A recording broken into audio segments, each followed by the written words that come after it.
this will start recording right now. Well, it's a pleasure to have James Brown. He's the Chief Experience Officer at JumpCloud. And he's flown all the way in from Boulder. So long trip to come here. Told him we got some really diehard technology people here, so we get a good turnout, even at a Seahawks night. We're raffling off Seahawks tickets at the end. No, I'm kidding. But we do have a raffle off of some cool stuff. So if you stick around to the end, we'll walk around and throw the business cards in the bucket. We'll draw. And I think that's it. So, James? All right. Sure. Thank you, everyone, for having me. I hear this is a tough crowd, a lot of deep technical questions, so please be gentle. I'll go as deep technically as I can. This presentation is not designed to be technical for a reason, and that is security is hard. And if you want to do security well, you need to devote your life and your time to it. It's something that's not something that you can do kind of hour a day or whatever. So first, a little bit about JumpCloud. So what is JumpCloud? JumpCloud is Active Directory and LDAP reimagined. And what we mean by that is we are here to replace the traditional directory and move it to the cloud in a SaaS-based model. And we call it Directory as a Service.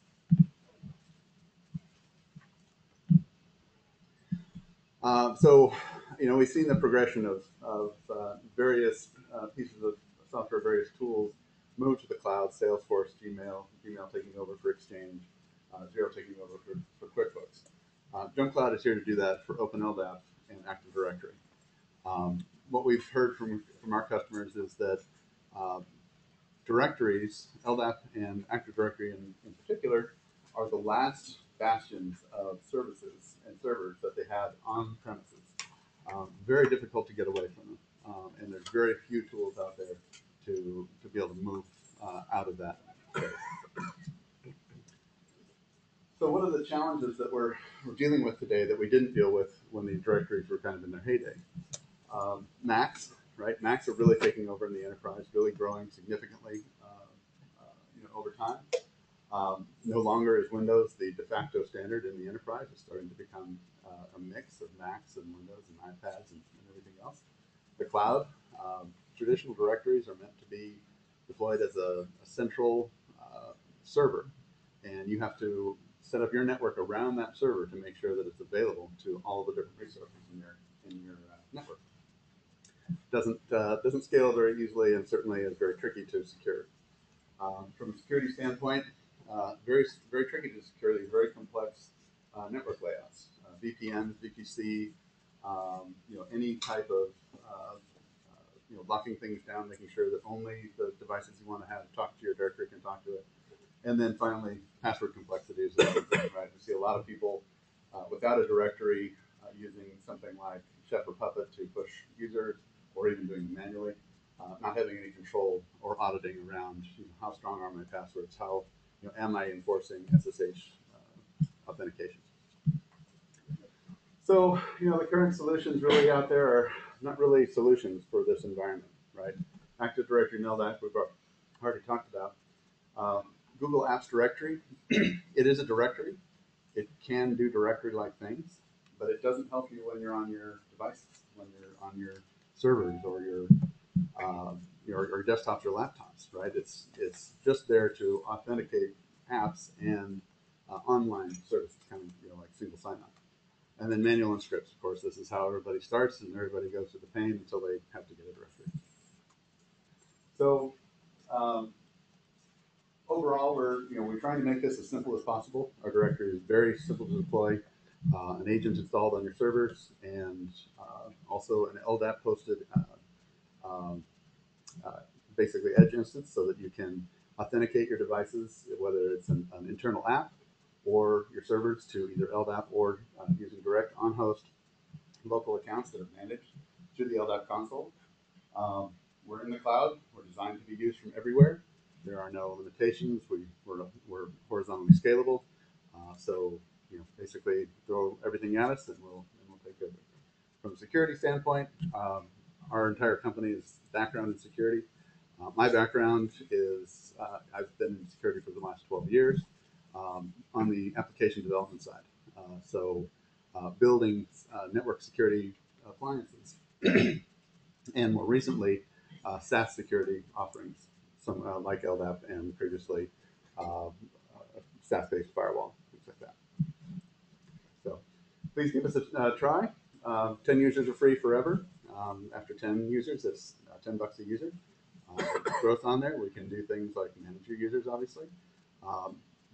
Remotely control your devices, run commands, schedule them, create a event-based scheduling. Please do give us a try on the CenturyLink Cloud and talk to Toddy and Jim about getting a free trial to get that started. CenturyLink's been a great cloud. We're using that for some of our hosting, and very fast. It's really enterprise strength, so definitely give it a shot. So, what's the basis for this talk? Everybody's heard of cloud security talk, I'm sure, multiple times.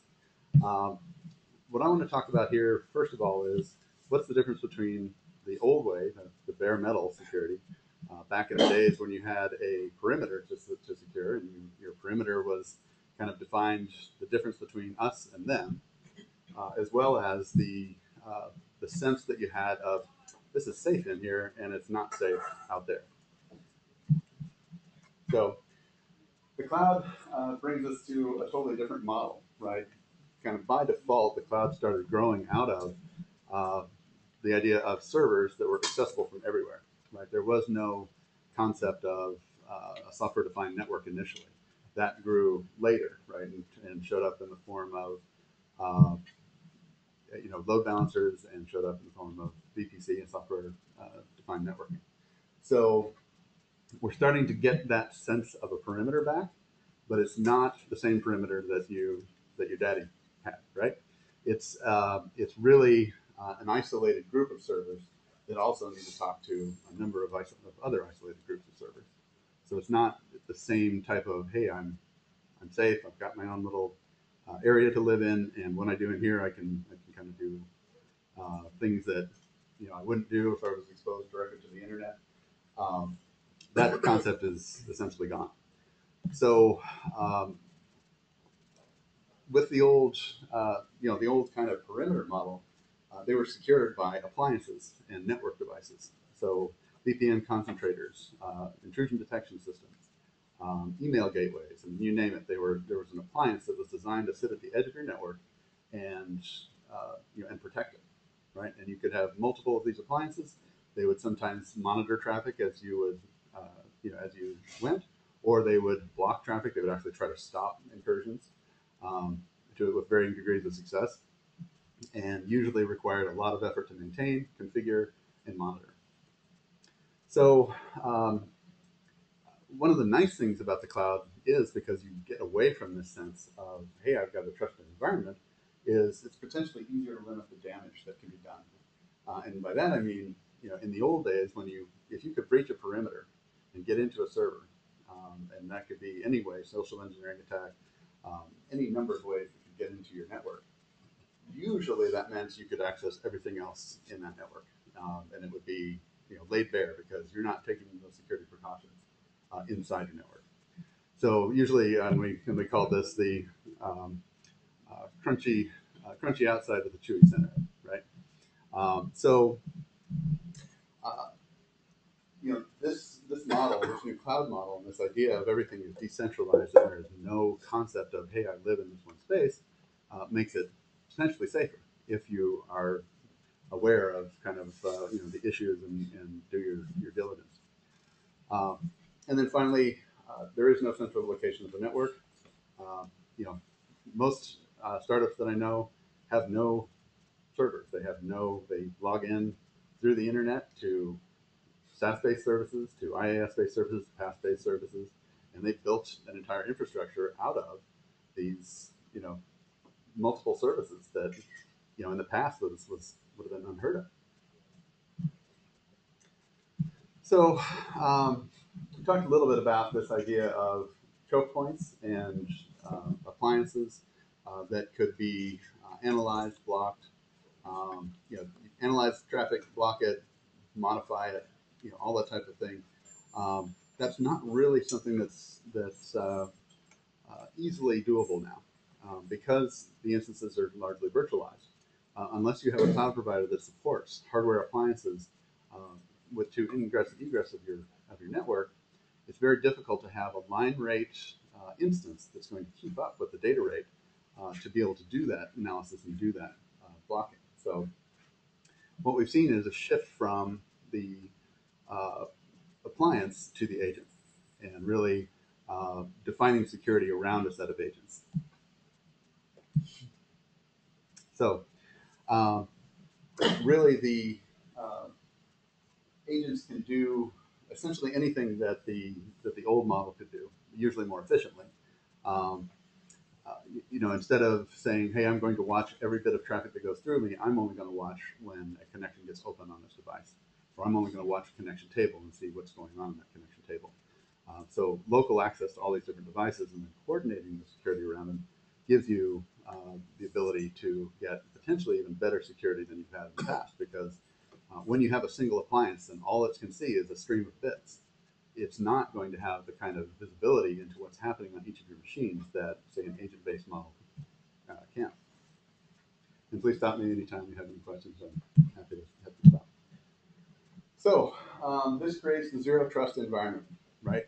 Our cloud servers, they're not protected necessarily. Could you go back to the last slide? Sure. On the very bottom, you mentioned agents are now the new appliance, secure each server separately. Can I look at that as a virtual server, as a virtual machine? Exactly. Okay, just want to make sure. Okay. So bandwidth is really an issue. So especially when you're on a public cloud model and any virtualized instance, I/O bandwidth is constrained, right? You're not necessarily insured to have a full gigabit monitoring or bridging capacity on a single instance, right? You may lose that CPU to some other user in that cloud. Private cloud is a little better, but it's still not as efficient as running on physical hardware. So it's very difficult to keep up the line rate, especially if you're doing something like HA proxy at 40 gigabits. Probably not going to do that on a cloud instance. Maybe you could. Be interesting to see. So the zero trust environment. So this is an opportunity, right, to say I don't trust anything, right? When I'm in my office, it may be like I'm at Starbucks.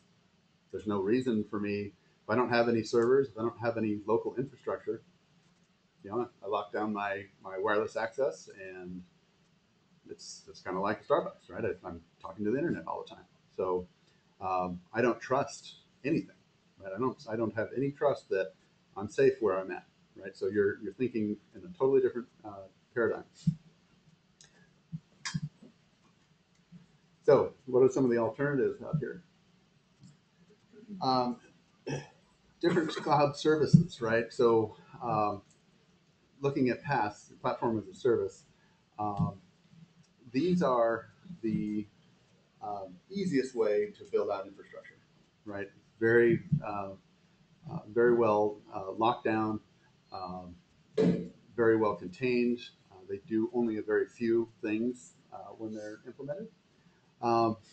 But you have to keep in mind with those tools, they secure their own infrastructure and not yours, right? They make sure that they are, ensuring physical security for their facilities. They make sure that they are locking down firewalls, that they have whatever security they're going to put together. But your application still needs to be secured by you. SaaS is a little bit different. Oh, I'm sorry. Can you expand on that? Because depending on which patch you're talking about, some are they do lockdown and lock traffic only between your application instances. I'm sorry. So they in some patches that I'm familiar with, they do lock down access to your application within your application only. Sure. From a logging perspective, or from a traffic between them. So you got multiple instances of your app running, and you got something backed databases of multiple instances. Mm-hmm. So what are some of the examples of that? Azure. So say in what application that your app is defined as particular there. So you say okay, these are instances, it knows where your instances are. You make sure that only your app can talk to it unless you open it up to other apps. Oh, okay. So something like a security group, so basic firewall security is what you're saying Oh, that they offer. Sure, yeah, things like that. Sure. What I'm talking about more is they're not going to find the vulnerabilities in your app for you, right? They're not going to find a SQL injection vulnerability, for example. From a SaaS infrastructure, this is a little bit different, right? Because they are securing your stuff, right? In a SaaS model, you're trusting somebody else to run your server for you. So, say for example with JumpCloud, you're trusting us to run your AD server for you, right? We're going to secure it for you. We're going to make sure your data is safe, make sure it's backed up, make sure you've got disaster recovery, all that type of thing. But of course, SaaS doesn't meet every need. So, unfortunately, that is not a model for all security. IaaS, something like CenturyLink, something like AWS, something like Google Compute Engine. These do offer some security, right? And they offer certifications that they take to secure their data center, to ensure their networks, that the way those data centers are accessed is very well controlled. But again, they're not securing your application. They're not going to find the vulnerabilities in it, and they're not going to fix them. And they're not going to keep your software updated, for example. They're not going to patch all the vulnerabilities that are just latent in your software. So these different cloud services always bring some security with them, but you have to understand where they stop. One piece of advice, though, always use multi-factor with any service that you use, multi-factor authentication. So something that you have and something that you know. So, for example, if you're logging in to AWS or what have you, you can say, I'm going to type in my password, and I'm going to use, say, Google Authenticator to authenticate as well, so that if somebody gets my password, they still can't log in because they don't have my Google Authenticator. So many companies have been pwned this way, have been basically attacked through the use of a simple password. Somebody will use a password in multiple places. They'll one of those locations will get hacked. They'll find and go and attack multiple other places with those credentials, and all of a sudden, now they've got into your environment. That shouldn't happen. That doesn't need to happen. And it's one of the easiest things, although it is kind of a pain to log in and use a second factor. It is a very much easier way to secure your environment, and a very secure way to do it than to just kind of leave it and do simple, it's a single password. And the other thing about cloud service security is physical security is always handled for you, right? You don't have to worry about your data center getting broken into. You don't have to worry about, somebody not doing a background check before they can access your servers, that type of thing. So, this slide basically goes into kind of the details around PaaS. Really, the PaaS is dependent by its nature on other software, on other infrastructures, right? So they usually don't have control of their entire infrastructure.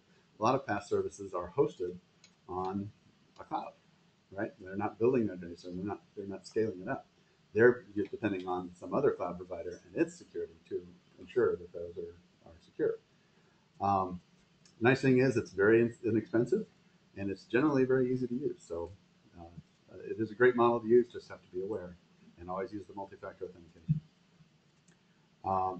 SaaS, as we talked about, you can use SaaS to implement security to a degree. No security tool, no security agent or appliance or anything will protect you 100%. It is not possible, and we're going to go into why that is here in a minute. And again, just to be sure, always use multi-factor authentication. So IaaS, same kind of thing. The nice thing about IaaS is that they often are getting very stringent certifications of their environment. And you can leverage those certifications when your auditors come around and say, oh, this whole set of requirements for PCI or HIPAA are met by my provider. I don't have to worry about that, right? It just takes it completely off your plate. So another thing to think about, and this is kind of an old school view of the world, right, is the managed security service provider. Somebody who does security 24/7 by providing you with an appliance or an agent, and will monitor your security, will block attacks for you, will alert you to problems on your network, that type of thing. Very wise to model these into your environment. Not all of them are as, they're not all as good in the cloud as the other, but a lot of them have built offerings that fit the cloud pretty well. So what are the security options for the OS? On your different instances, there's a lot of different tools, open source as well as commercial, that you can use to solve, hey, I want to monitor my network, I want to scan for vulnerabilities, I want to monitor when files change that shouldn't change, or I get log entries saying, hey, somebody's logged in that they shouldn't have. Locking down firewall, antivirus, they're the commercial tools. Being able to monitor your logs in depth and do analyses over time. Multi-feature security agents, Cloud Passage is probably the most cloud savvy of the security services out there, in terms of the wide variety of different services they offer from a security standpoint. McAfee and Symantec also offer cloud security tools. McAfee, the last time I looked at them was really focused on really securing VMware environments and not so much standard IaaS. They like to do introspection with their tool, and that kind of limits their access to kind of other clouds. Symantec, they are kind of inconsistent in their cloud capabilities. So I would check out Cloud Passage first, maybe Dome 9. Those are good, solid cloud providers. And then you've got your standard suspects on vulnerability scanning and application firewall. So we talked about Dome 9 and Cloud Passage. Dome 9 is kind of a one-trick pony. They do firewall.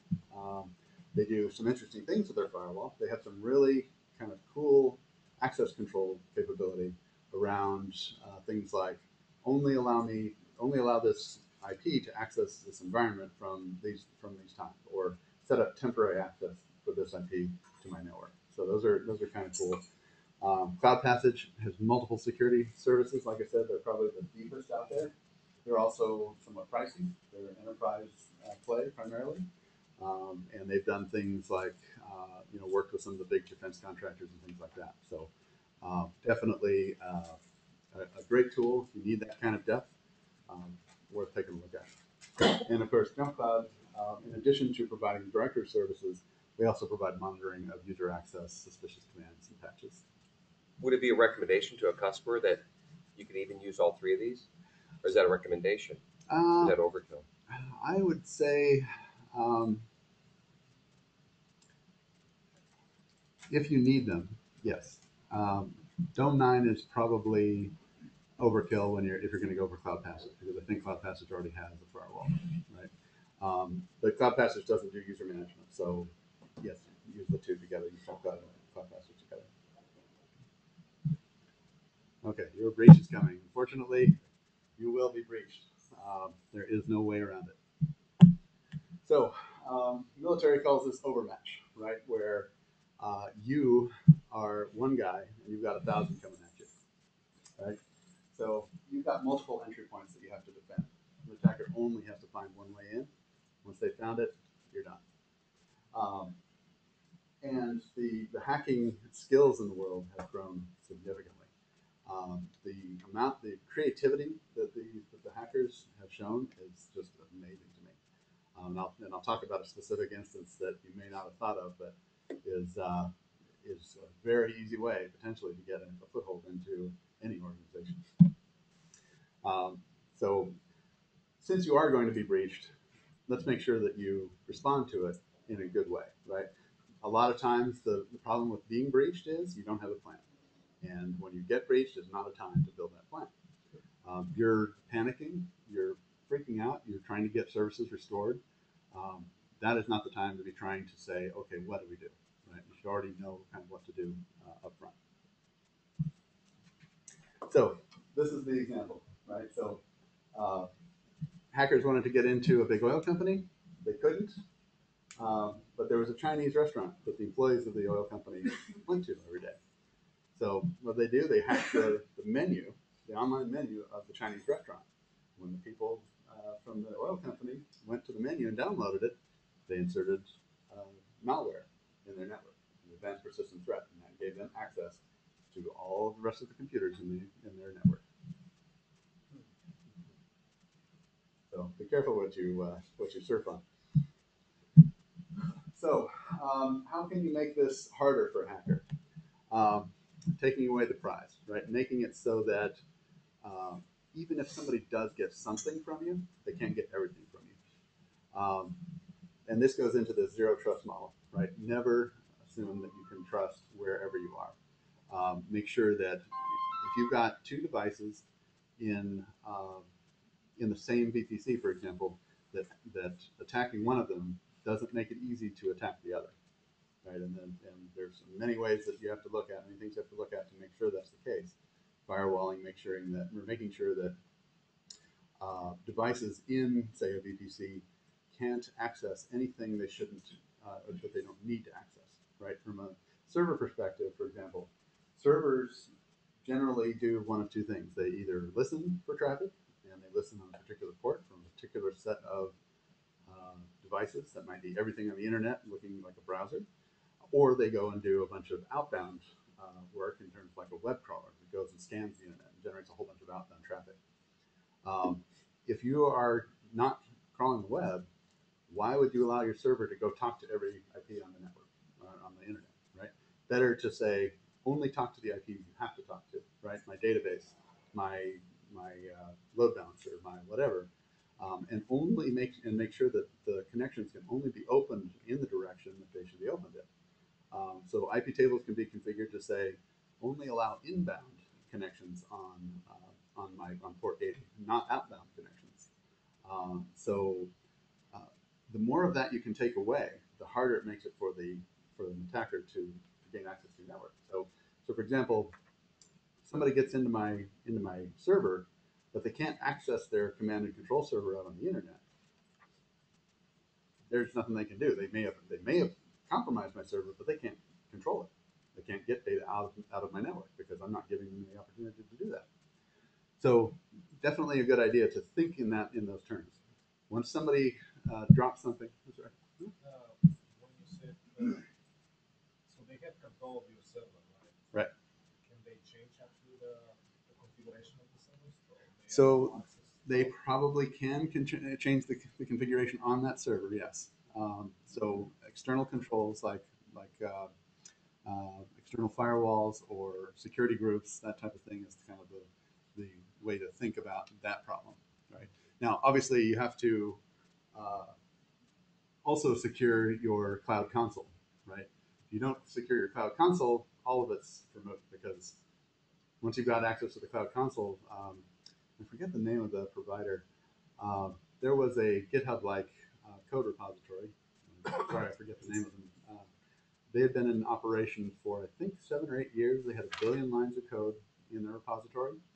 Somebody got access to their Amazon AWS console and basically held them hostage and eventually ended up destroying all of their instances, all of their data storage, and all of their backups. So in one shot, their business was ended. 7 years in business, gone overnight. So all of these different ways coming in, you have to think about that. You have to secure all of them, and the attacker only has to find one. Another way to look at this problem, though, is to say never store the critical data unless it's required for your business, or never store data unless it is critical. So don't keep credit card numbers that you don't need, right? Target kept tons, millions of credit card numbers that they didn't need, and they paid the price for it. Take those away. Don't keep them. As soon as they're done, as soon as you're done doing whatever you're doing with them, get them off your database. And tokenize the data and pass tokens around. So create an identifier for a credit card number that identifies the credit card number. Pass that around when you need to refer to it. If you need to keep that credit card number around, and there are some reasons that people need to keep those, pass the tokens around and be very careful with the mapping. and really lock that down so that only a very few instances and people can access it. So security in the security world, layered security is always the key, right? So you can think about it this way, right? When you're talking about securing a house, one layer is a locked door, right? You get through my locked door, now you're in, and now you can take everything I have. When I have multiple layers, a locked door, an armed guard, video surveillance system, pressure alarms, makes it much, much more difficult for any one of those things, or to be able to get through all of those things to get into my house.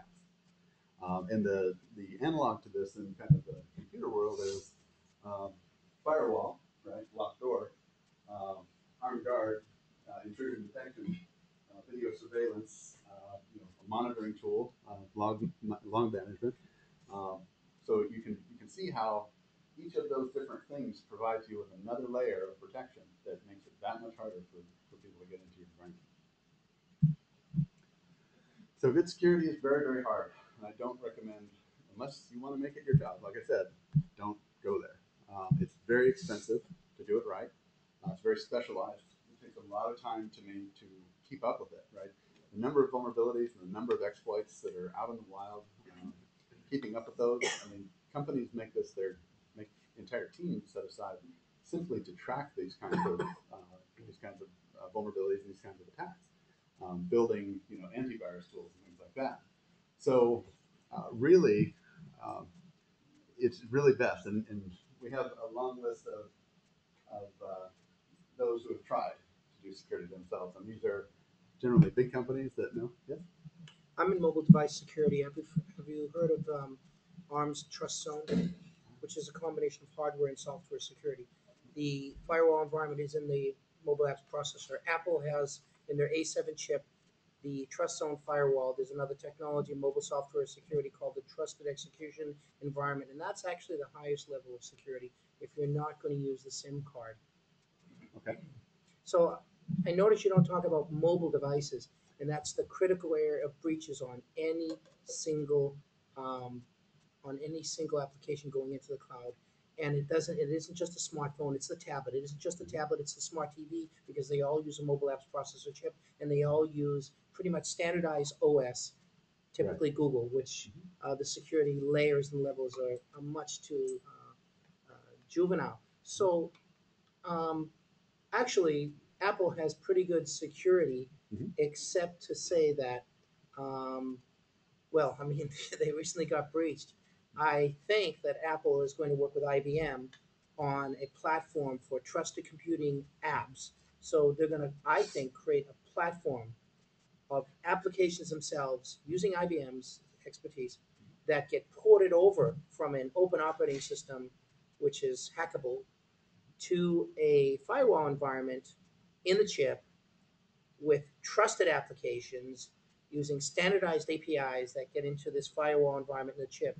And that pretty much, not only does it have multi-factor authentication, it has encryption, it has tokenization capability. It's very, very interesting, but I think you miss a point with not focusing on the mobile device, because that's the key breach area in the cloud. And once the hackers get in the cloud, it's like a fox in the chicken house. Certainly an entry point. I agree. Right, it's probably the most common entry point into the cloud. But the goal is always to focus on getting into those servers, right? And really kind of where my background is primarily on the server side, and that's why I don't right. do that. So yeah, I mean, it sounds like they're really diving into. They get it. They get security because ARM has told every chip manufacturer on the planet there's not enough security on the mobile device side. Even if you have cloud security, right. The devices access the cloud. Mostly the devices access the cloud, and we're not going to stop any of that. We want to get to the cloud on your mobile device. So yeah. Exactly. No, that's a very good point. It's worthy of an entire other topic.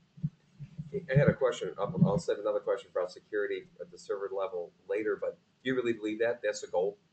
I mean, I would agree to that, but is that what you're feeling? They want to get to that server, they want to get to the hypervisor? Yeah, I mean, that's where the goodies are. That's right? Okay. That's where all of the crown jewels are, the data, the customer data, the credit cards, all of that good stuff are. Okay. Compromising a single iPad sure, you'll get some data that's private. You'll get some potentially bank account numbers, maybe some account credentials to get into things.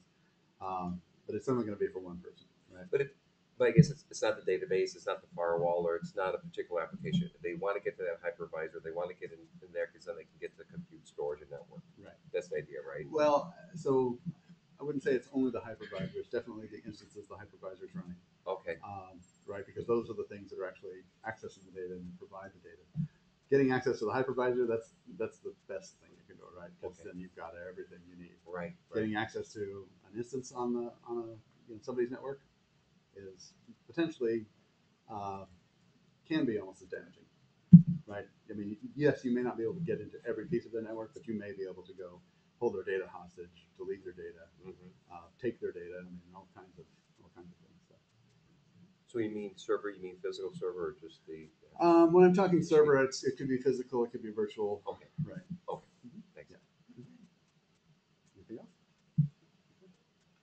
So, like I said, this talk was meant to be somewhat high level, not super technical, because I'm going to recommend that you outsource your security, right? So, you can see that outsourced security spending is going up quite a bit over time.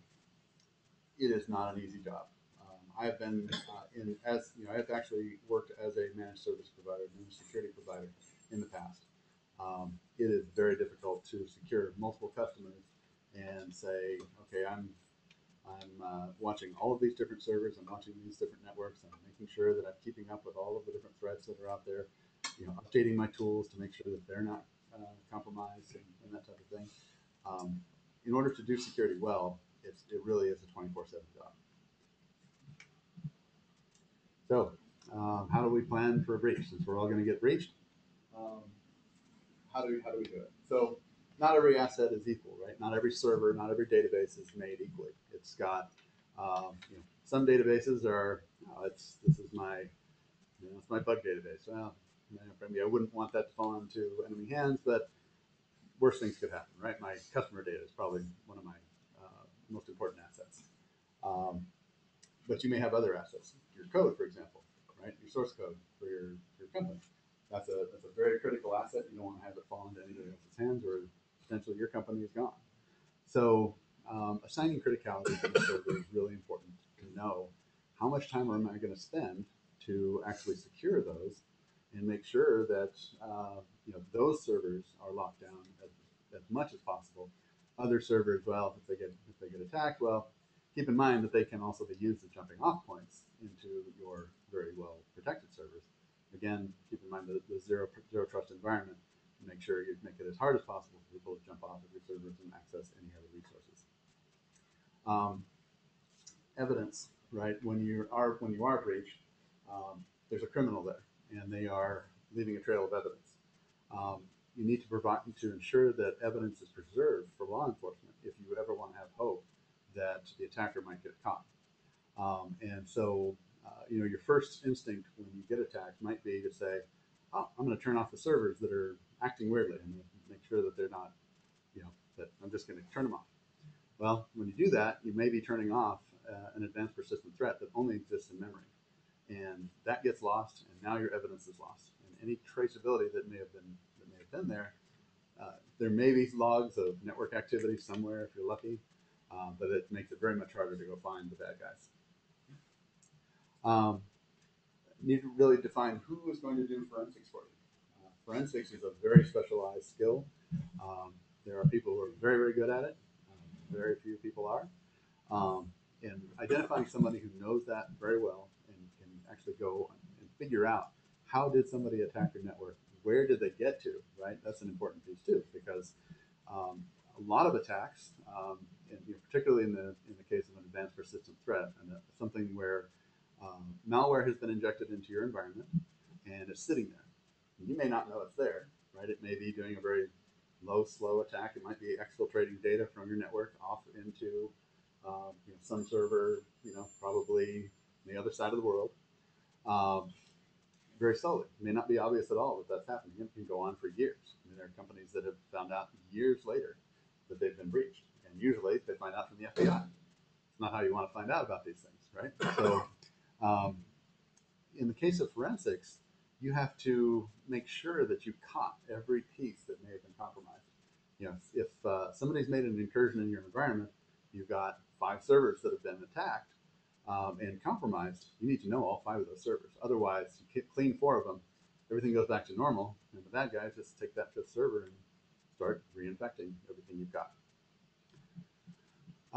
And again, so the forensics, someone who knows how to do forensics will also know how to preserve the chain of evidence, and they will make sure that that happens for you.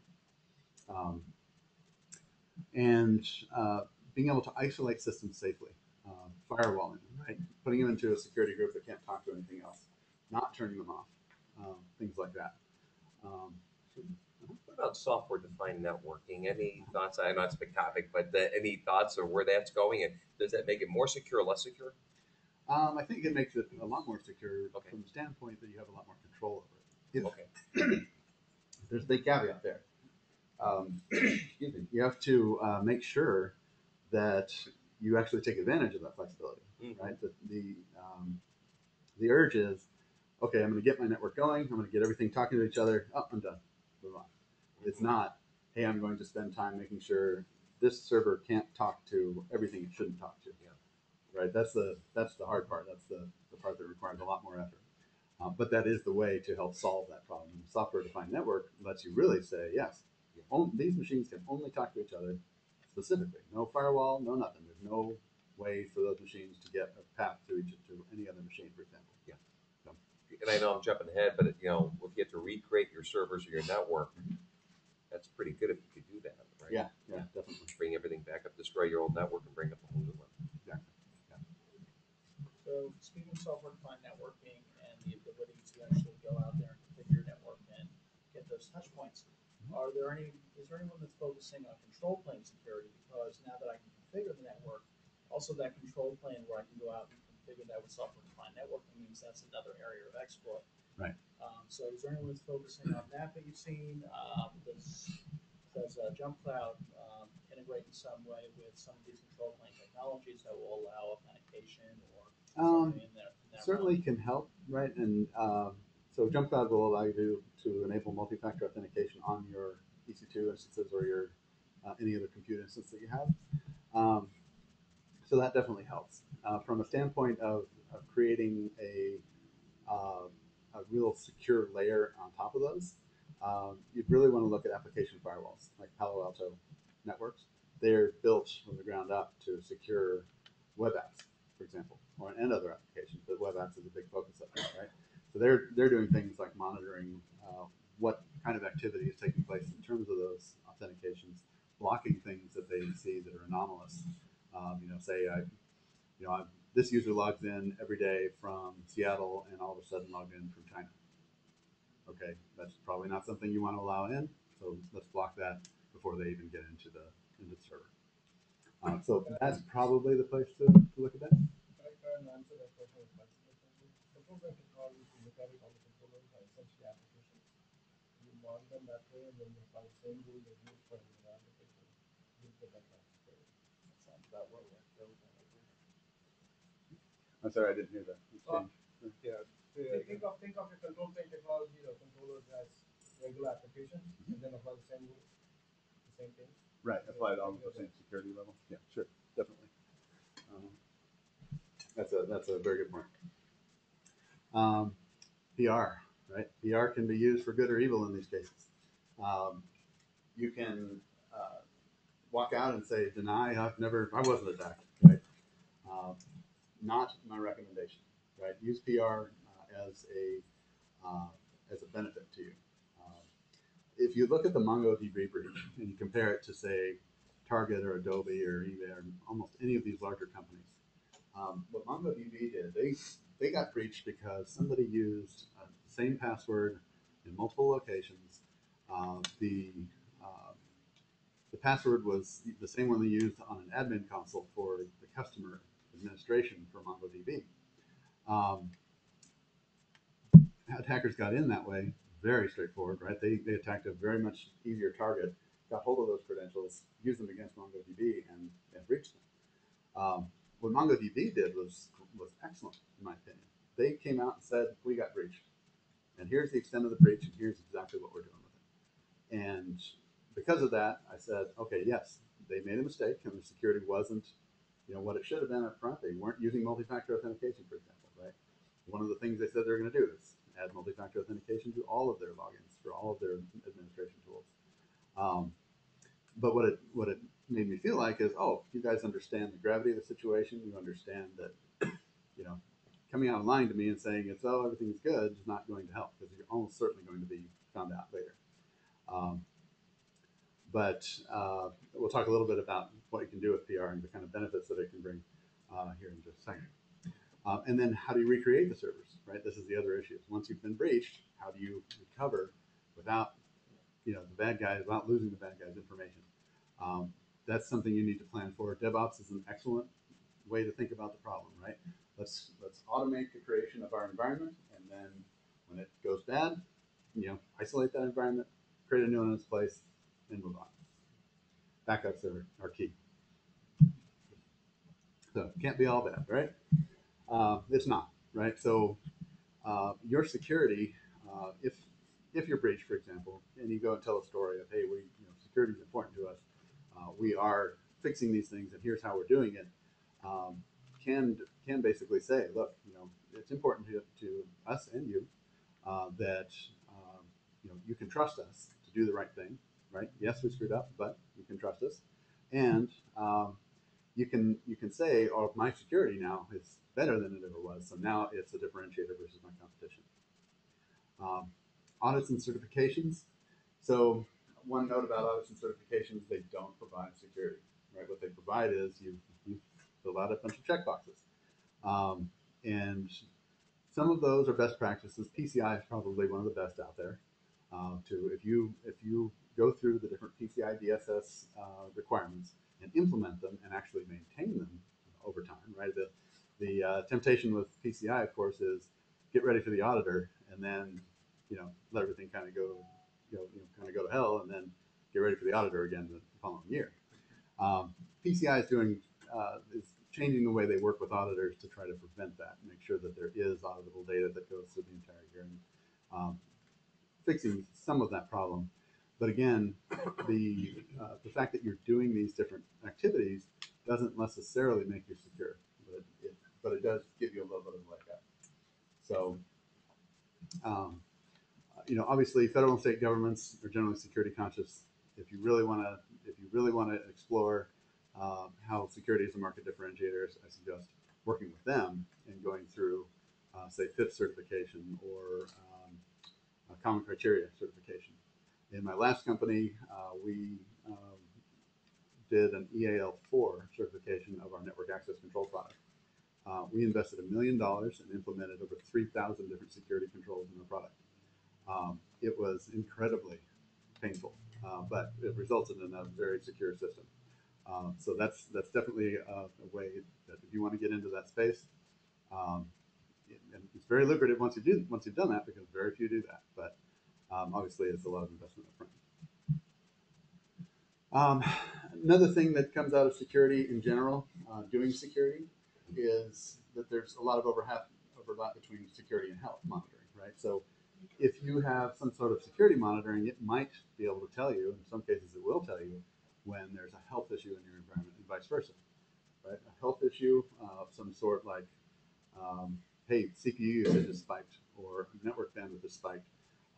This is an indication that, okay, it may be your app, but it also may be that you've just gotten popped and you're now exfiltrating data from your network, or being used as a botnet to go DDoS, a bunch of other servers somewhere. Let's see. So security, right? If you got auditors, you got risk managers. Of course, they always love security, and nobody likes the audit, right?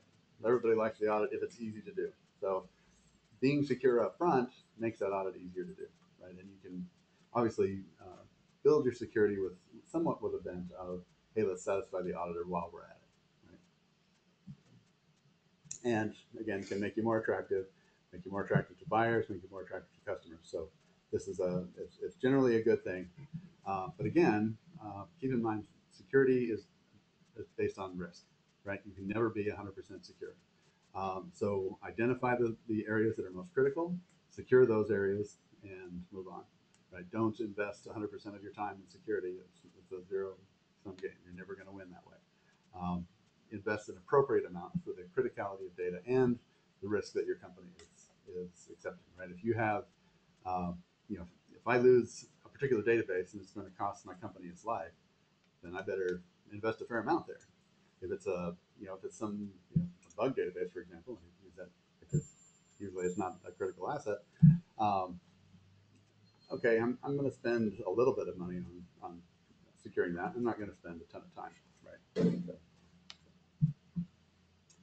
So, breach, you get a lot of press. This is a good thing. It can be a good thing, not immediately, but long term it can be a good thing if you handle it well, and if you're transparent, right? You target with their breach, shot themselves in the foot. They denied and denied and denied, and then couldn't deny anymore. Fired their CTO, and huge debacle. That's not the way to handle a breach, right? Now, some companies where security is really key. So, for example, a certificate authority, right?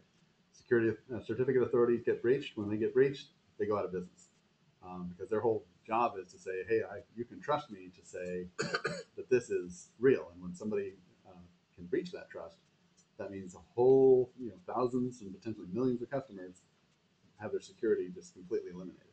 So that's the case. It's kind of a no-win case. If security is that important to you, obviously it means a lot more investment in security.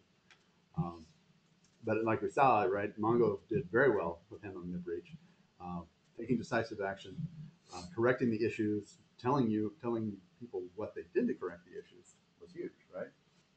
We implemented multi-factor authentication everywhere. Good. Like that's the solution to the problem you just had. Absolutely. Nobody will ever be able to use that against you again. Great. Target. I don't know whether I walk into a Target and my credit card is going to get stolen tomorrow, right? The way they handled it, I have no confidence at all in the idea that they're going to handle my data correctly in the future. So, Well, I do because they're migrating over to EMV, chip and pin, more secure than chip and signature, chip and pin, two-factor authentication. They had the technology a decade ago. You know this. There's no return on investment right. for security until you're breached. Right. Right. This is when people are ready to buy security, right? Security is a really hard sale. It's like selling insurance, like selling tires. It is. Same with disaster recovery, right? It's what? Same with disaster recovery. Exactly. Until you have a problem, everything's good. You hope the problem is minimal. Right. You hope the problem's minimal. Exactly. So, what to do next? Where do you go, and how do you deal with everything? So, like I said, assess your risk. What are the critical pieces of data? What are the critical assets you need to protect? What would happen to you if those assets were breached? Identify those things, and then create a measured response. Right? Find and hire a security expert or service. Like I said, if you're not going to become a security expert yourself, find someone who is. You'll be amazed at the arcane knowledge that they'll bring to the situation. Things you would never think of. Things that if you spent every night for an hour or two reading on security, that you will never pick up because these guys do this all day long, right? Pen testers, penetration tests are both fun and scary. Even in a company that prizes security, that says security is important to them, a penetration test will almost always show you multiple ways to get into your most critical assets that you never realized were there. And they'll use the same types of tools that an attacker would use against you to get into your network. It's really exciting to see, but scary at the same time. Yeah. Are there any tools that you're aware of a company providing SaaS-based or on-premise-based tools for penetration testing on an ongoing basis? Yeah, so there's a tool called Metasploit, which is an open source tool. It's not for the faint of heart. It's a tool that's got a lot of switches and dials, like many security appliances do. But if you want to actually use an exploit against some application, right? If you've got an Apache server, if you want to execute an Apache exploit against it, Metasploit is a great tool for doing that. What I've seen from a lot of the pen testers is that they'll actually go buy gray market vulnerabilities, right? Things that are 0-day attacks that nobody's even aware of, right? The vulnerability scanners don't know about them. The antivirus people don't know about them.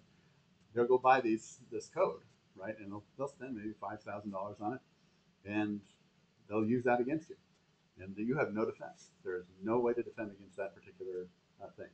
So, what that tells you is, yes, there are, and usually they'll couple it with something like a social engineering attack, where they're, posing as your CEO to go to say, hey, go click this link and check this out, right? You go click that link, and all of a sudden your server's owned, and you're off. Your server's now going calling into their command and control servers, and they now have a root shell on your box. So the other thing is preparing a breach response plan. Like I said, during a breach is not the time to make decisions like this. You won't be in your right mind. You'll be panicking. I've been through this myself. I know from experience. And so have that plan up front.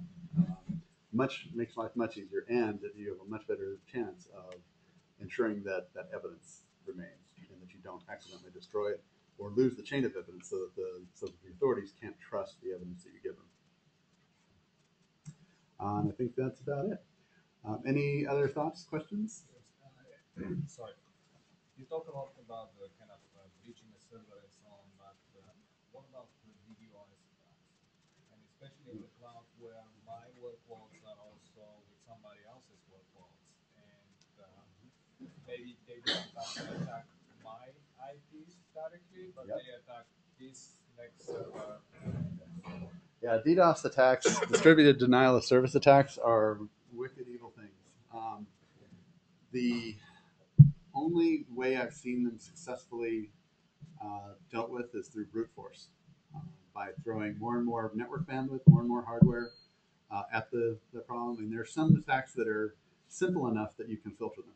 And you can, in those cases, you can say, call up my ISP or call up their ISP above them and block the traffic before it gets to you. That's the easy way to deal with it.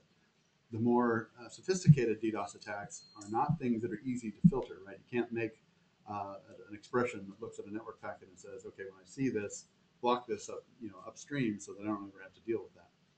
The attacks that can get through all of that stuff, because you still need your users to reach your services. Unfortunately, the only way to really deal with that is by scaling up, right? So horizontal scaling can save you in those cases. It gets expensive, right? Because it's basically saying, how much money do I have to throw at this problem to try to recover my service? And that will balloon my bill, so it's easier to scale horizontally, right, in the cloud. Right. Take out of AWS instances. Yeah. But I don't want to actually pay that bill after that. No, you don't want to pay that. I mean, there are other services. Cloudflare is a good one that does DDoS protection. Verizon has a very expensive one that I understand is very good. Oh, did I get the right company there? Yes. I was going to say, should I make a shameless plug for Verizon? Yeah. Because what you can do at the network provider level is you can get more information at the aggregate level, not just your application being attacked, or maybe James or somewhere else, and then you can choke something at the individual points. Right. No, that's a very good point. CenturyLink's got theirs. Most of the network providers have some They're really good. So Yeah, don't so- have to go to 500,000 instances in AWS necessarily. Do you think there's a way to cut this all off at the pass? Have a correct BYOD strategy? 9 times out of 10, the breach in your cloud services are coming from within a BYOD breach, malware on the device. Somebody has brought it into your intranet, and then it's a day at the races. I wonder if we're putting the cart before the horse. So, yes, you're right. Right, there is a solution to all this, right? And you've pointed it out. And it's trusted computing. It's basically making sure that the code I run is trusted, that the platform is trusted, that there is no way out of it, right? Just think about this. All these people that develop these cloud technology based on software and hardware combinations are also the ones that are trying to create the tamper resistance on the technology. And the problem is we can't determine ethical hackers from unethical hackers because the the line between how much money you make doing ethical software development and unethical software development, Right. actually the hackers are winning the ball game. There's a moral ethics issue here, but I'm not a software programmer, so that's your guys' problem. No, you're absolutely right. I mean, these are all band-aids. These are not fixing the root cause of the problem. Unfortunately, the root fixes are not generally available in every area.